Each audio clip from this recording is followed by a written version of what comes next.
দীর্ঘ ২২ বছর ধরে গড়ে তুলেছেন মানুষের আস্থা, ১৬ বছর ধরেই পরিচালনা করেছেন একটি হাসপাতালের ক্যান্টিন। অবশেষে নিজের স্বপ্নকে বাস্তবে রূপ দিতে link route to Teknaf highway সড়কের পাশে ধেচুয়া পালং এলাকায় পেনোয়া প্লেস নিয়ে নতুন যাত্রায় উদ্যোক্তা আবুল কালাম, যা ইতিমধ্যেই এলাকাবাসীর আগ্রহের কেন্দ্রবিন্দুতে পরিণত হয়েছে। ২০০৪ সাল থেকে রেস্টুরেন্ট জগতে সময় অতিবাহিত করে আসছি।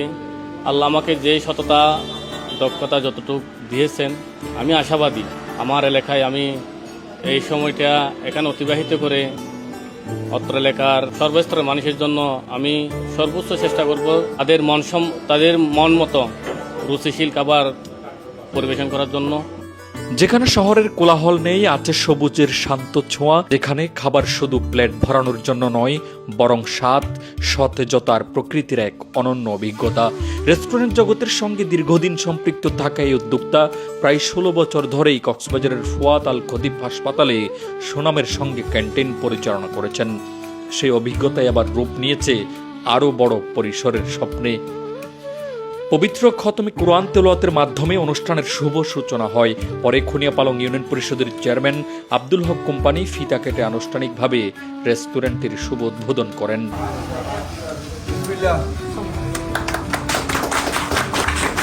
এ সময় উপস্থিত ছিলেন স্থানীয় ওপি সদস্য আবদুল্লাহ বিদ্যুৎ সহ স্থানীয় শিক্ষক, ব্যবসায়ী, গণ্যমান্য ব্যক্তি ও বিভিন্ন শ্রেণী পেশার মানুষ। অনুষ্ঠানে পেনোয়া প্লেসের জমিদার ও ওপি সদস্য গিয়াসউদ্দিনের মায়ের রোগমুক্তি ও সুস্থতার জন্য বিশেষ দোয়া করা হয়।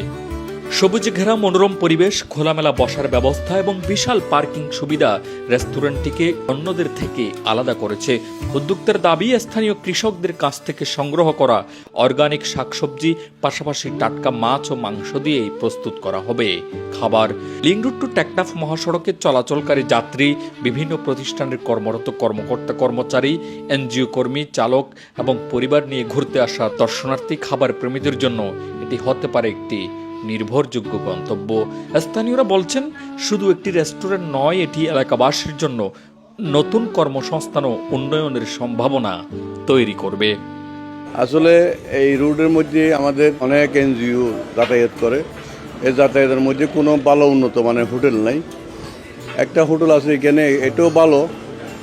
তার সাথে এটাও আরেকটা হোটেল, আরেকটা দুই একটা হোটেল হলে আরও অনেক ভালো হইতো। এই হোটেলটা আজকে হয়েছে, তাকে আমরা অভিনন্দন জানাই এবং সুন্দরভাবে আরও পরিচালনা হোক। আমরা তাকে আমরা সহযোগিতা করব। মানুষও যদি সম্মান করতে জানে, মানুষ সেই জায়গায় যেভাবে হোক না কেন ওখানে মানুষ যায়। তো আমি যারা এখানে ফেনোয়ারি চুপ যারা করেছেন, আমি তাদের কাছেও অনুরোধ করব, যেমন যে কোনো কাস্টমাররা যদি আসে তাদেরকে যেন সম্মান করা হয়, তাদেরকে বিভিন্ন ধরনের বা তাদেরকে সুন্দর বাসা দিয়ে তাদেরকে রিসিভ করানো হয়। যুগ হুযোগে এরকম রেস্টুরেন্ট হওয়া আবশ্যক। উনি দীর্ঘদিনের অভিজ্ঞ এবং রুচিসম্পন্ন একজন ব্যক্তি, সৎ এবং যোগ্য দক্ষ একজন ব্যক্তি এই লাইনে। তো আমি আশা করি তিনি এই অঞ্চলের মানুষের চাহিদা পূরণ করতে পারবেন ইনশাল্লাহ। সততার সাথে এবং রুচিসম্পন্ন খাবার দাবারের ব্যবস্থা উনি করবেন আমরা আশা করছি। খুব পরিবেশ বালা। আমরা এই পেনোয়া প্লেসের যারা কর্তৃপক্ষ আছে তাদেরকে ধন্যবাদ জানাচ্ছি। এখানে গুরুত্বপূর্ণ বিষয় বলতে, আমরা সকালে এসে এখানে যেটি দেখেছি, এখানকার মালিক কর্তৃপক্ষ এখানে যে প্রোডাক্টগুলো, কাঁচামালগুলো সংগ্রহ করতেছে, এখানকার গ্রামের যে একদম অর্গানিক ভালো প্রোডাক্টগুলো, মানে গ্রামের কৃষকরা যে চাষাবাদ করে যে ফসলগুলো উৎপাদন করে, এগুলো এখানে ব্যবহার করার জন্য তারা সংগ্রহ করতেছে। এটি আমার কাছে খুবই ভালো লেগেছে। এই পেনোয়া প্লেসের মতো আধুনিক মানের একটা খাদ্য প্রতিষ্ঠান এখানে স্থাপন করাতে এই এলাকার মানুষের জন্য, বিশেষ করে এলাকার যে ভোজনবিলাস মানুষ আছে, ওনারা ওনাদের নিরিবিলি পরিবেশে স্বাস্থ্যসম্মত খাবারের একটা পরিবেশ এখানে পাবে বলে আমরা আশা করছি। এখানে প্লেস পার্কিং ভালো, আশেপাশে খোলামেলা জায়গা আছে, মান ভালো হবে। এই নিরিবিলি পরিবেশে যা আমরা আসি, এখানে খাওয়া দাওয়া করি, তাইলে বিশেষ ভালো লাগবে। চারিদিকে বাতাস আসবে, এই সবুজ সমারোহের মাঝখানে একটা হোটেল। উদ্যোক্তা আবুল কালাম জানালেন, গুণগত মানসম্মত খাবার পরিবেশন করে সততা ধরে রাখতে বদ্ধপরিকর তিনি।